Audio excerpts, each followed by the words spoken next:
Hello everyone! Today we're going to be going over some basics of tank positioning and just some general tips on how to get you to kind of improve your gameplay and help your party members do more damage and stay alive. With that, we're just going to get right into it. Number one, as shown in this wonderful graphic that I drew on Paint, you want to separate yourself from your party members and keep the mobs in between you and them. And the main reason you want to do this is before you know if there's any frontals or not in that party, it just makes it safe. That way, when there are frontals that are centered on you, which does happen quite a bit, your party members will be safe. So when I go into a pull, I'll charge, I'll run in, and I'll kind of just do a semicircle around the pull, as indicated on this graph as well, and keep myself separated from them. That way, it just makes things all around safer. Now, if the DPS decide to stack on you and eat frontals, let them learn that. Don't hectically move out of the way. Let them learn the lesson the hard way. Okay? You should almost never stand on the tank if you're a DPS. Like, ever. Just don't do that. It's just dumb. You're going to eat some of the bleeds from Halls of Infusion that you don't need to be eating. Fun fact about Halls of Infusion bleeds. The Spear Flurry cast has a wind-up cast. If there's nothing there for it to hit or Spear Flurry at, you can backpedal this. It will just stop and no one gets the bleed at all.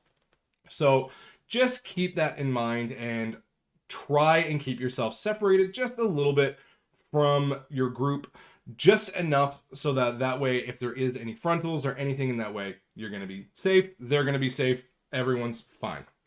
Number two, ground targeted allied abilities. Holy jeez.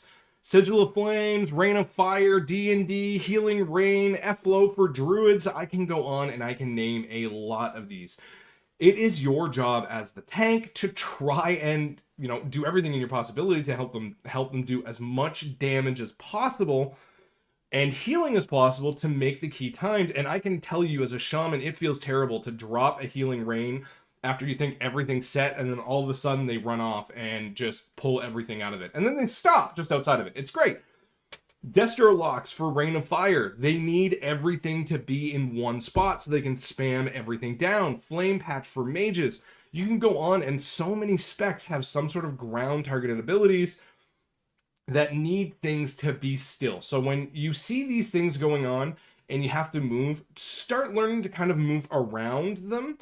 And not always possible, I understand. Sanguine weeks definitely suck for things like this, and I totally get it. But the more that you can be aware of some of these abilities, what is in your party composition, how they do damage, how they heal, you're going to have an easier time, and you're going to see their numbers go up. Shamans, a lot of their AoE damage comes from Acid Rain, which is Healing Rain. And if you're constantly pulling everything out of their Healing Rain, you're getting less heals, they're doing less damage, you're making the key last longer for almost no reason. So be aware of the abilities that you have in your party composition and make sure that things stay in them to the best of your ability. Now, like I said, this isn't always going to happen. It's not always going to be easy. Sometimes you are forced to just move a pull out. But if you can keep things stacked for a Destruction Warlock's Rain of Fire, and you keep things in the same spot, you are going to see them start doing way more damage than if you were constantly moving them in a line, which they're never going to be able to stack their Rain of Fires. You're going to see their damage drop off and be like, why are you doing enough damage, bro? Well, it's because you keep pulling them out of all their damage. Number three, line of sight mechanics. Now, this one we're going to go to Alderman. We're going to talk about Alderman real quick here. Alderman has several line of sight mechanics. The golems do a thunderous clap, and then there's the rune protector that does fissuring slam. Fisher slam? Slam fisher? Something to do with those words.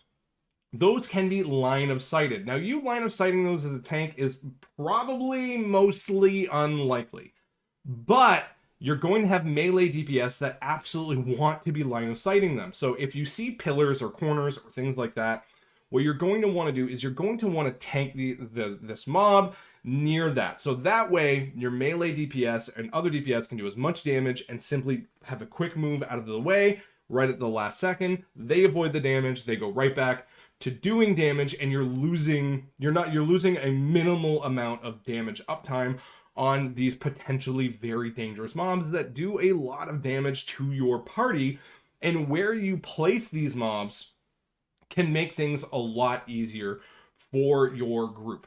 So with that, you kind of want to make sure that you're kind of working that around, but you can also use line of sight mechanics to your advantage to help keep a pull nice and stacked. And again, Alderman is another good one here. There's a lot of corners. Anytime you see corners or pillars or things like that, once you have threat on everything, and you, like maybe there's a couple of casters that are a little spread out and you want things a little bit more pixelated, you can just go around a corner and line of sight them. While some of them will just spam on your party members, that does happen from time to time, most of them, once they don't see you, are going to find you. And that way, it's just going to make things easier to keep things grouped up. You can use this line of sight mechanic to just make your life simpler and make your, party members' life simpler as well. More things are stacked, more easily everyone can do damage to everything at once, and everything just dies faster. Last one is watch for patrols and paths. The better that you can know the routing of some of the mobs and paths, like patrol up and down or whatever, the better time that you're going to have at controlling butt pulls. Now, this is something I had to learn in Shadowlands Season 1 with Prideful, when you needed exact perfect counts for your Prideful spawns of 20%. That was really fun. And learning how to help people avoid butt pulling stuff that you did not want in the pull. You did not want to pull at all. You just literally wanted to ignore them and sidestep them, and you never wanted to pull them for your route, right? But the way that you kite and where you position mobs and how you kite them away from where you want is going to influence that greatly, because I'm telling you right now, so many DPS do not pay attention to patrols, and butt pulls happen all of the time simply because they are just not paying attention to anything at all aside from their own damage meters. This does happen a lot, but you can influence whether or not they butt pull by where you go and tank them. So if you have a pull and you know there's a pack coming up to the north, don't start kiting up to the north. Maybe start going a little bit in the opposite direction, and then that way end, and then move up as the pull's dying, and then you can chain pull in and things like that. But how and where you kite and where you pull is going to influence butt pulls greatly. And I promise you, once you start learning where the patrols are and how they patrol, you're going to have a much easier time with this. But those are my tips for tank positioning today. Thank you very much for watching, everyone. Please do like, comment, subscribe. Patreon link down below. Have yourself a good one. Happy tanking. Bye.